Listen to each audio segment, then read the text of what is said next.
more can I say? Top Billin. Yo, Top Billin to ya. I Top Billin. I said I would come back with a heavy focus on the Seahawks-Dallas game as far as the Seattle defensive backs go. I want to pay attention to the outside corners, obviously, Shaquill, Griffin. And then in this game, it happened to be your man Trey Flowers, right? So as a matter of fact, let's go ahead and start with Trey Flowers right now. Let's get down to the brass tacks of the matter here. All right, so just going by what Dallas is doing here, you're going to have a 9 route by your man Michael Gallup here. Seam route by CD Lamb. Then you're going to have a couple of quick curls on the outside here. Probably Brown and my boy Mari Cooper, King Cooper himself. So Seattle here looks to be in, man, it's almost like a combination coverage. It's kind of hard to say exactly what it is. I will say that more than likely it looks like quarters coverage, right? So you have a quarter of the field being covered by all 4 defensive backs here, at least that are on the outside and up top. So got quarter of the field here. Ryan Neal with a quarter of the field. I'm guessing this will be Quandre Diggs here, quarter of the field. I guess this is when Jamal Adams was out. And then Shaq Griffin getting a quarter of the field here. So if you're playing quarters coverage, you get anything going vertical in your direction. So Ryan Neal seems to be extremely concerned with the inside corner here, CD Lamb. So he goes that direction. That actually leads him to the same spot where Quandre Diggs is. And you got Trey Flowers down here. He's just terrible, man. Just terrible. Trey Flowers, he looks the part, man. I liked him at Oklahoma State. 4'4" cap, 6'3", like 200-something pounds. You think he would be a complete monster. He is anything but the sort. Now, one more time, we go full speed here. You can see him giving a free release. Then he tries, right, the after approach, right? The after approach press. I don't really like that. Why not get up on somebody right away and then try to get yourself into position, especially if you're going to reach out and touch somebody. If you're working touch and go coverage, you got to do it at the onset. Let's go a little closer. All right, now let's check out the technique of it here. See what Trey Flowers is working with. Pause. So, nah, I don't like that, right? I don't like that. It's touch and go coverage. When he commits right to where he wants to go, boom, right now. Shoot that hand right there. It's a rangefinder. You want to use that left hand to the right shoulder pad. You want to use it as a rangefinder. You're going to only use that to get yourself into position. You're not going to impede this man's progress. He's a big dude running full speed or whatever like that. But you wait. Look at that. You wait a couple of steps and then try to reach out and touch somebody. He's already up to speed. Now look what Trey Flowers does. He starts to panic.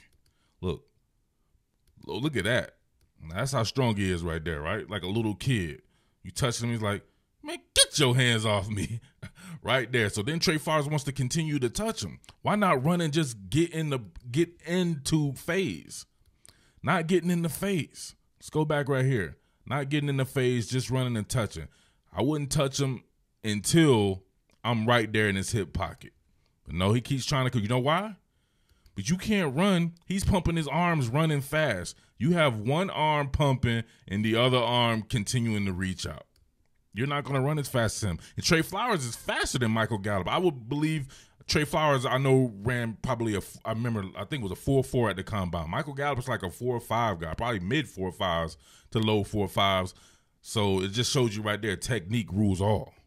All right, now let's go on to the other side here with my man Shaq Griffin. Same receiver, same route. This time Shaq's playing off-man coverage with outside leverage, and he just gets run by. Now that's tough. That is extremely tough right there. Off-man coverage, but you got to be, I don't know, you got to be quicker to react than that, right? I know Shaq Griffin's faster, definitely faster. Shaq Griffin ran what? He's probably faster than Trey Flowers. He might be what, a close to a 4.3 cat? I'd have to look that up, but all right, let's go a little closer. All right. Now, if you're Shaq Griffin here, you're working out of your pedal, right? It is combination coverage, right? You're playing man, but within a zone confinement, right? So it's man coverage within a zone confinement. But this is what happens. Michael Gallup immediately gets up to speed. Shaq is still looking at the quarterback and kind of gets caught in between. Like, do I run? Do I look at the quarterback? Now he knows the ball is in the air. Now it's a foot race, but the man's already up to speed before you. So that's all it took. You see, caught up there. It was a great pass, too. He didn't have to really stop a stride or anything like that, but it's just lost in the transition here. Lost in the transition. You can see Gallup picking him up, putting him down. He knows where he's going. Shaq is reacting. Now you can see Shaq tracking right here. He sees the ball. Now it's time to gear up. Explosive play, man. You can't live by the sword and die by the sword. Seattle is killing it with these explosive plays. 1-900 Shotty up there dialing them up. But you can't die by him as well. So you kind of erase what you're doing there. So I don't know. You need to, at the very least, let it be a death by 1,000 cuts if you're going to do it. If you're going to be explosive like that, you can't have people matching that. Eventually, you're going to run into a Green Bay, you know what I'm saying? Baltimore Ravens or Kansas City Chiefs, some of these explosive teams as well. Then it becomes, man, can you make a stop when you have to and like that? So you don't want to live like that now. Eventually, it'll catch up to you. They're going to have to get this passing defense under control. All right, here we go again. Looks like it's going to be deep third coverage. Got Amari Cooper kind of running a skinny post, a little bit of an outside stem here. This time, Trey Flowers working in off-man coverage. Like I said before, Amari Cooper is one of my favorite players, probably my favorite player, period. I think he's the best route runner. That's just me personally. I think he's the best route runner in the league. I'm not even mad at that. He's not going to be able to mess with him in this regard, but look at this. Get his ass twisted like one of them pretzels. Twisted his ass, cooked him.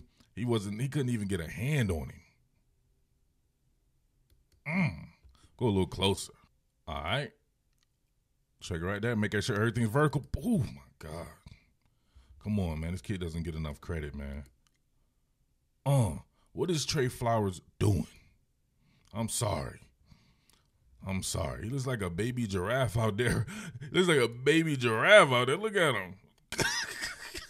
That's just unfair, man. I'm not gonna get on Trey for that one, man. That would happen to the best of them there. Trey Flowers is definitely not the best of them. So, but if you see here, hard outside stem right here, Trey Flowers, he don't even want to look. He's scared to death, scared to look. He shook because ain't no such thing as halfway crooks. Boom, banged him. Trey Flowers is not competitive in this particular route. Not at all there. Kind of a bad throw, though.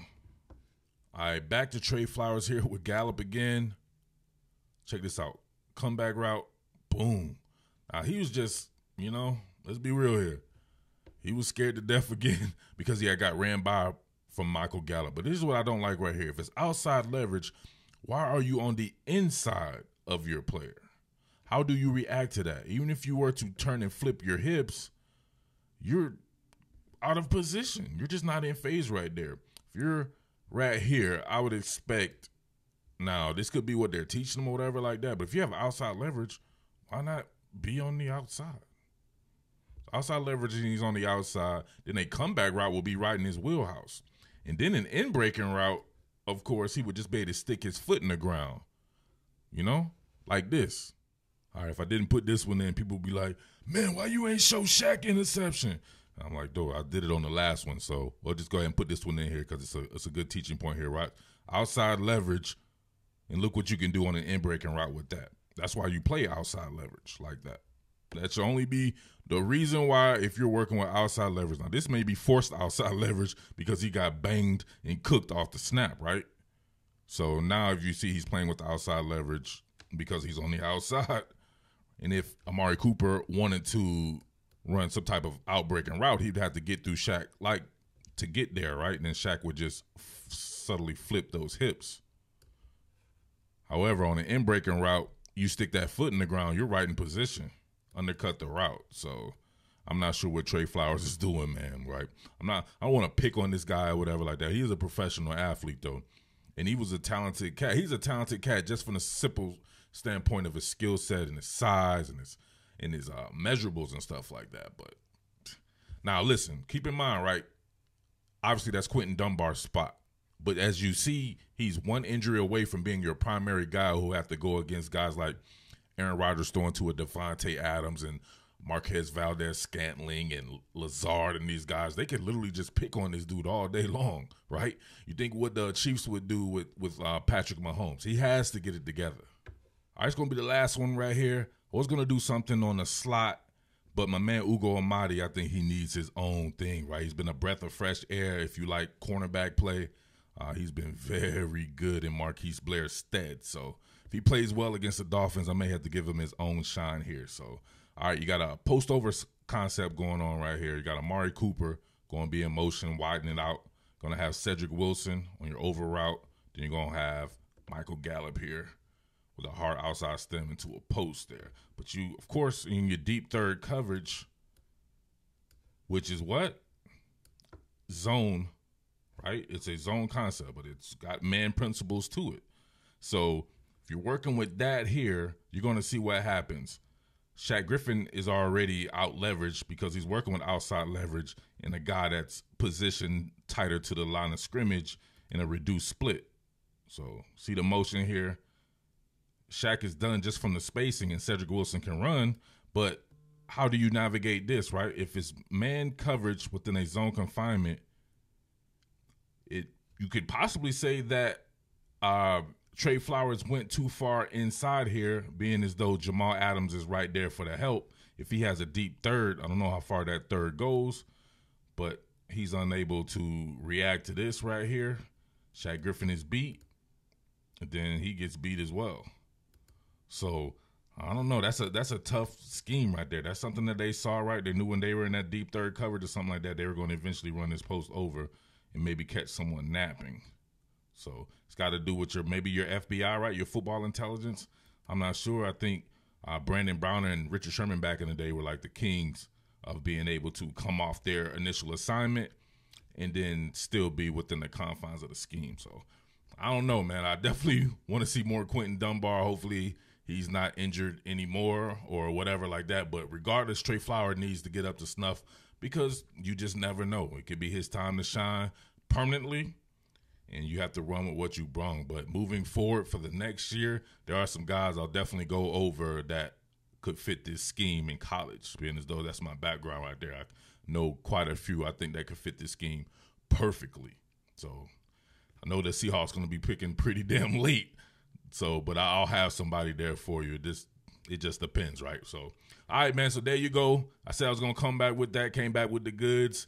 Your boy Murf, the Underground King. Make sure you like this bad boy. Tell a friend to tell a friend. I am the Underground King, and peace.